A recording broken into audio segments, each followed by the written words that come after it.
Hello, everyone, and welcome to a special edition of Four Lads Bite Size Podcast. My name is Stevie Clifford, and today I am joined by Miss Mhairi McKenzie of Rangers Women's Supporters Club. Mhairi, how are you today? Hi Stephen, I'm good, thank you. Got a big cup final to look forward to, so can't complain too much. How are you? Yeah, I'm good, thanks, and that's exactly why we're here, folks. We're going to have a little bit of a chat about Sunday's big game for the women. We'll maybe even touch upon the men's form and just a general catch up with Mhairi. Mhairi, obviously, Rangers are coming back on a difficult performance last Sunday against Celtic. Where did it go wrong in Joe's first defeat in charge, and what do we take out of that game? I think Sunday was a really challenging game for us because we are kind of struggling with injuries at the moment. It was a surprise to see, Cathy Hill drop out, obviously through injury, and I think Celtic have strengthened with the addition of Natasha Flint, and you've seen the damage she done. She had two good chances and she made the most of it. I thought we maybe could have had a slight change in personnel as the game went on, maybe a wee bit too late to make some changes, but you could see the quality in our side that we got ourselves back into it. But you know what, we've been unbeaten against them this season, and to lose our first game against them was disappointing, but it should be a catalyst for us to kick on for the cup final this weekend, and hopefully we've got it out of our minds and we can focus completely on Sunday. The injuries are the big thing. To lose Kath just before kick-off basically was a huge blow, because that whole right side of Rangers defence was then exploited, and she's already covering for Rachel McLaughlin, who's a huge loss, and then Kirsty McLean also in the middle, as well as Kirsty Howard up front. Those three, Mhairi, have really taken it out of Rangers in recent weeks, and we've seen, obviously, they drew with Partick Thistle last time 0-0, which is the only 0-0 they've had under Joe, and then drew with Celtic at Ibrox 1 each, and then this defeat at the weekend. So it's very quickly closed that 8-point gap. But it is the injuries in those three, I would say in particular, that have really knocked Rangers for 6. Is that fair? Yeah, I would agree. I think Kirsty Howard, to start with, she's won back-to-back awards with the SWPL. She's been sitting high up on the top goal scoring list, and I've no doubts that if she had still been capable of playing in the last couple of months, she'd have been up around that top player spot. And she's a huge influence as well on our other attacking options. I think her and Rio partner up really, really well, and it has been a miss not having her goals involved in a lot of the games. Even like Annie in the middle, I think she's an absolutely huge loss for us. And I mean, it's an opportunity for us to see a life without Annie, because I can't imagine she'll be hanging around too long at the club. She's a phenomenal talent. But then, losing the likes of Cathy before the game on Sunday was a blow as well. Somebody that I think's had an absolute terrific season despite a couple of injuries in amongst her season. It's been a wee bit disruptive for her. But again, another player who really does shine at those big occasions and seems to absolutely strive in Old Firm games. So, yeah, I must admit it's been a kind of disappointing kind of period for us, having a few drop points, but it's that consistency at the start of the season has given us that ability to do that. So you have to hope that we get some players back from injury soon, kick on from the cup final if we get a good result on Sunday. In fact, if we should get a good result on Sunday, and then kick on for the rest of the season, because we've got a treble to win. Yeah, that's right, and we shouldn't forget just how successful the women have been this season. They really have been phenomenal, the pace that they've set. It's just maybe not come off the rails as such the last couple of weeks. It's just maybe taken their toll, as we've seen with the men's side. Just to go back to the injuries a wee bit, I think something you said there is really key, that Innie's injury in the middle, what she brought to the team was that inventiveness to find these passes, and with her not in the team now, she's been replaced by Liv McLaughlin, who I think's been excellent, and Chelsea Cornet next to her, and they're different types of players. They maybe don't have the ingenuity to kind of do what Annie does, and because she's not been there, Mhairi, I feel like it's Rachel Rose, then it's easier to able to double up on her, and she doesn't have the direct influence then that she's maybe having, and that kick on up front as well, which you mentioned, having to try and find a new partner for Rio has been really difficult, because as good as Jane Ross is, as good as Sarah Ewens is, they're maybe not ideal partners for how Rio likes to play. And for Rio, we've seen her hit 30 goals and then she slightly tailed off because of that. So it's amazing how these injuries have kind of had that massive kick on. And for anybody kind of wondering, maybe not too clued up on the women's team, the knock-on effect of that really has been huge. Yeah, absolutely. I think you've seen it very clearly in the last few weeks where games have dropped points, but even in the games that we have won, we've looked less convincing than we have historically. But I must admit, it's quite a positive to see people like Jane Ross coming to the team just as Kirsty got injured, and that is a positive. But she has been out for a long period of time. She's having to adjust to a new partnership with Rio and occasionally as well with Sarah. So it is still quite new. So we had this consistency at the start of the season where we could chop and change things up front, but there was still a kind of stability to the squad, whereas it's been kind of up in the air in the last few months. And I think that's probably contributed to the kind of form that we've seen. But there is still real quality in the side. And I think people like you mentioned, like Liv McLaughlin, Rachel Rowe, they have really stepped it up, and you can see the influence that they have on a game. Even having someone like some players coming back from injury and some players getting a wee bit of form as the season goes on is really, really contributing to our push here. And I think that has to kind of step up this weekend, because I don't think it's going to be an easy game for us. But I think we do have the quality in there to really cause trouble, and I think we should still be the team that everybody would be like to beat. Yeah, I think that's fair. So let's talk about Sunday. Obviously, big cup final, 1:30 kickoff at Tynecastle. Rangers will play Partick Thistle. Obviously, last time, as we previously mentioned, it was 0-0, and Thistle set with two blocks, which Rangers have been able to deal with this season, but not on this occasion. Mhairi, how would you go ahead of this one? If you look at the teams from last week, how would you change things up if you think they need to be changed up? How would you change it, and what are you expecting from Thistle? Because I think maybe it's not a point to play for in this one, so I think maybe they will have to come out a wee bit more. So what can we expect, and just give us a general kind of broad idea of how you think Rangers will approach this one. I don't think we're going to change things too drastically. I think it's been quite harsh on young Mia Macaulay, who I think has been outstanding for us this season. We've probably done a little bit to protect her and ensure that she's, not exposed to too much football at a young age. She's a really, really super talent, but she offers something that's really exciting to watch, and she's a real threat for us. So she's somebody I would like to see come into the team. I think she's done enough to earn that spot. I have to hope Kathy's back for the weekend. I think she offers a lot to not just our defensive play, but going forward as well. She chipped in with a lot of crucial goals, including the goal against Celtic in the semi-final. But I think it's going to be different because, as you mentioned, Partick Thistle actually need to come out and score goals. The last game they were quite content to play for the draw, or I think they were quite unlucky to get the goal chopped off that they did. However, I think that they will have to adapt. They will have to change their gameplay a little bit, and whether that means sitting in and kind of hoping for a couple of breaks or a couple of opportunities from free kicks, corners, I'm not too sure. But I think if we play at the top of our game, we should still be better than them. I think even if they do try and sit in and try and sneak away with something, we should be quick on the break. We should be faster, quicker, a lot fitter than the team. As pros, we should be able to deal with this and the pressure of the occasion. So I think we've got to look into our experienced players within the squad to really lead and really support the kind of younger girls that are coming in. You talked about Liv McLaughlin. She is still very young, on loan. Libby Bance is just back from injury. She is again quite a young player.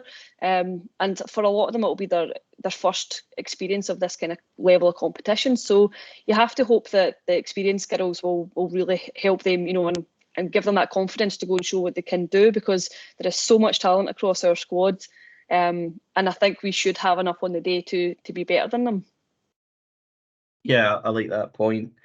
I'm glad you mentioned Mia Macaulay, because she's somebody that I feel has to start on Sunday. I think that I understand why she didn't play last week, but I think that side got exposed, and with her legs and running ability and just her overall enthusiasm, I think that she can make a huge difference. I would go with her actually, and Brogan Hay as my choice wingers on Sunday, Mhairi. And I would also bring in Kath, obviously Kath for Lisa Martinez. I think that's the obvious choice.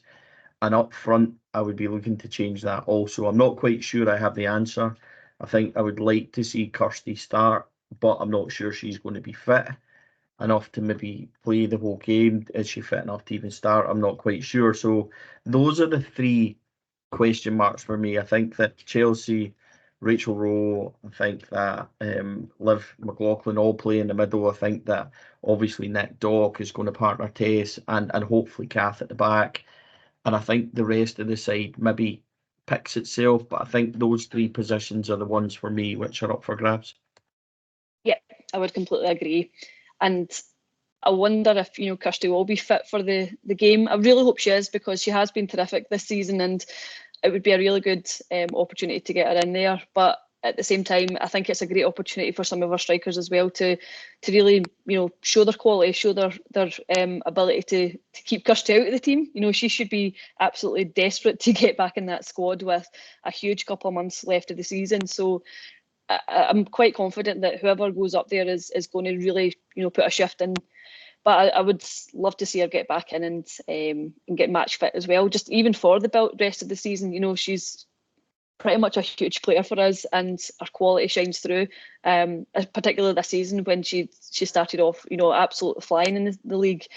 But as you said, I think there's a couple of obvious swaps in there for me, and I think Jo's got quite a lot of decisions to make this week, but I really, really hope that she's got the strongest squad available to her, and she can make a good choice on who she thinks the best personnel for the final is. But I'm pretty confident she's going to know what she's going to do, and I think the team will know what they need to do as well. I think there's a really clear plan on what Jo's expecting of the players, and those that were there last year and enjoyed a cup victory and the celebrations afterwards will certainly try to be sharing that with the younger ones and those that weren't at the club previously. Yeah, absolutely. So before we kind of finish talking about the women, Mhairi, tell us a wee bit about the supporters club that you're involved in. Tell us where we can find you on match days, because I've had great fun sitting with you guys and all the sing songs you have, and it's such an enthusiastic and welcoming group. A lot of youngsters are now starting to kind of gravitate towards it and join in. So if anybody doesn't know about it and maybe thinking about taking their kids or wanting to experience the women's game, tell us about how they can find you guys and what kind of things that you offer, and again what you're going to do ahead of Sunday's cup final, because you are the official singing section. So tell us a wee bit about the group and where we can find the Rangers Women's Supporters Club. Well, if you want to find us first on social media, you can find us at Rangers WSC on most of your classic platforms. The group itself is usually located at Broadwood, just behind the home dugout. So you probably hear the girls quite quickly, or girls and guys, should I say. We do have a good number now, and as you mentioned, a lot of kids who are certainly taking over the songwriting duties, certainly changing up the 80s classics and ABBA songs to more modern music for the players. But the girls are fantastic that have set the group up. Had a real clear, ambitious goal to improve the atmosphere at women's games and make it a really fun, family-friendly, welcoming experience for everyone. So you can probably hear them on Sunday. I believe group's going to be located in Block P. So if you're around and there's some spare seats nearby, you're obviously more than welcome to come and join in. Singing is obviously optional, but it would be preferred. They do love a good sing song. But yeah, any questions or anything anybody would like to know, or just to reach out, just please give someone a message on social media. We will get back to you as soon as we can, and hope to see you at a game in the future. Yeah, I would echo that. I think the group have been a really positive endorsement, I think, of the women's game this year. It's been really great. And Mhairi, the manager, seems to really appreciate it as well. She's come over and taken a few photos and really gets involved and embraces it as well. Yeah, she's been fantastic with us. Always been quite involved with the fans. She's certainly made a lot of efforts to talk to everyone like all the players do.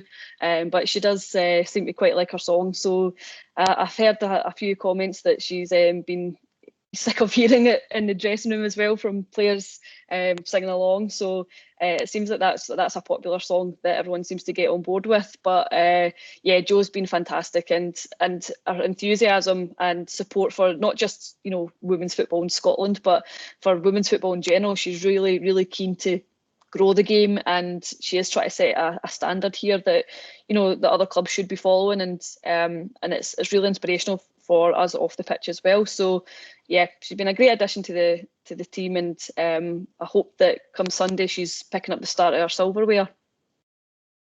Yeah, I would echo that. Jo's been great. She's really brilliant to deal with. And that brings us nicely, Mhairi, on to our other manager, men's manager Philip Clement, 50 today.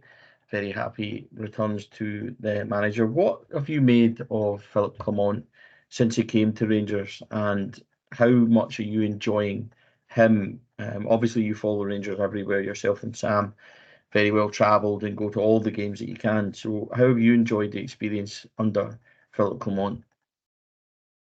I think what Phil's done is united the entire kind of fan base very quickly. I think he came in with a clear standard and expectation of his players, and he understood that this club comes with a must-win attitude for every single game. It's not acceptable to lose and drop points, and I think that's where the big difference is. I think a unified fan base, it makes a huge difference. Everyone's really backing the team. The campaigns, everything from everyone is really echoed across the fan base. And I think that's sometimes a difficult thing to do, because if the performances on the pitch aren't so good, you then don't have that same backing from the fans. Things start to get a bit critical. But I think what he's got is a bit of belief back in the fan base. And I think our results are showing that. We got a surprise result over in Betis and got an extra tie in Europe that I think most of us didn't really expect. And yeah, everyone here is desperate to go and watch games. I think ticketing is getting harder and harder, to pick up. So there is a belief again, and I think that's what we've missed really is that desire to get everyone behind the manager, behind the team, and to go out and win trophies. And I think Phil's just managed to bring that together, and at the right time I hope that we keep building these results, keep quietly getting on with our business, let other people deal with what they need to deal with, and then we can just kind of take advantage of that. So many games left of the season, we've just got to keep winning. Yeah, that's it, and that's something I've kind of tried to champion on this platform and on the review and stuff. It is just one game at a time, and Rangers potentially have 11 games left to hopefully chase a treble. We obviously have that semi-final against Hearts in the Scottish Cup, and then 9 league games, potentially the Scottish Cup final. How excited are you for this run in, Mhairi? It just feels like, to me, it's nice to be in control of our own destiny, considering that we were 11 points behind at the start of December, albeit with games in hand. It is nice to be in a position where heroes can potentially be made. Oh, absolutely. I mean, I don't think a lot of people had completely written off this season, but I think the level of belief of us going on to win a potential treble was a bit of a pipe dream. But now it's quite difficult to enjoy. I must admit, it is quite difficult because the pressure is on, and I think we feel the pressure in the stands. You can feel it that there's games that we are maybe struggling a little bit, but then we get a goal and it eases that a little bit. But there is it is exciting. It really is. It's an unbelievable experience to be back in this this chance to go and win a potential treble, and I think it's something that you've got to try and enjoy while you can, because there's been games where it's been an absolute shift, but just to get the result and the feeling after the game's been amazing. Just that relief of, yep, a step closer, we're a step closer. So I think that's going to be a feeling that's going to continue till the end of the season. But I just hope that we can keep it going and the fans really continue to get behind the team and Phil, because I think there's exciting times to come for the club, not just this season, but going forward as well. I'm going to put you on the spot a wee bit just before we finish up. Who's really impressed you individually under Philippe Clement, and who's your current favourite? Because I don't know about you, but mine change quite a lot. I must admit, I go from game to game of having a wee favourite player, and I just think that that's kind of testimony to the manager as well, that so many have improved under him. I don't think many of us would have sat and thought John Lundstrom would be as good as he was, or Ridvan Yilmaz would turn out to perform as well as they have, and even Todd Cantwell hitting form superbly before, unfortunately, his injury. So I'm interested to feel, or to hear who you've had and you've enjoyed watching under the manager. I think you've just named two of them right away. I think Lundstrom's been fantastic this season. I think he's not had these, exceptional performances where he's completely run the show, but there's games when he's just dug in and done, the collective, a performance that you need from him. He just does the essentials of what we need to get a result. And I think he's a player that is massive in this kind of build up to the end of the season. I think he's been quite stable and offered that, drive at points. There's times where you see him try to ramp up the crowd, you see him try to ramp up the players round about him just to kind of lift things again. And I think that's exactly what you need in the middle of the park.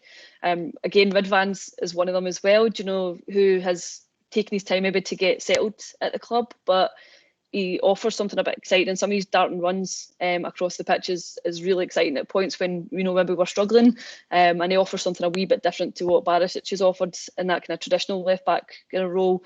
But they too have really stepped up. But it's exciting even going forward, watching Fabio Silva getting a bit of form. I think in the European ties he was obviously trying to make a bit of a point against his home nation, but I think he was excellent, and again, for a young guy, he offers something quite exciting to watch and a real threat going forward. So, yeah, I think it's been quite good because, as you mentioned, you see players that kind of step in and make a huge difference. I think Lawrence has had some really good games for us. I think Tav's been quite steady at the back as well. We've not had a lot of kind of drama or issues, that you've seen historically when confidence has been a bit lower. So, just hope that all these guys can kind of all at the same time just start to step up again and just drive for that final last push to get the last of the season wrapped up. Mhairi, a treble chasing Rangers men's team and a treble chasing Rangers women's team is certainly exciting. I know I'm excited by both of them, and I suppose for the women it starts on Sunday. For the men, they have that one in the bag already. It's been great to speak to you. We'll catch up again soon. And just before you go, just a quick reminder of where we can find the Rangers Women's Supporters Club and all the details before Sunday, if you can, please. Yep, just on Twitter, X, Instagram as well, and Facebook, it's Rangers or at Rangers WSC. And there's a good bunch of people running those accounts who will happily answer any questions. And if you'd love to join us on Sunday, as I said, sit about section P in Tynecastles, where we'll be keep an eye out for the noise, because that's where you'll find us. Yeah, thank you folks for joining us here on Four Lads Bite Size. Hope you're enjoying the international break, if I can say that. I'm not sure I am. Roll on getting the Rangers men's team back next week, and good luck and massive good luck to the Rangers women's team on Sunday. Mhairi, thanks for joining us, and thank you all for listening.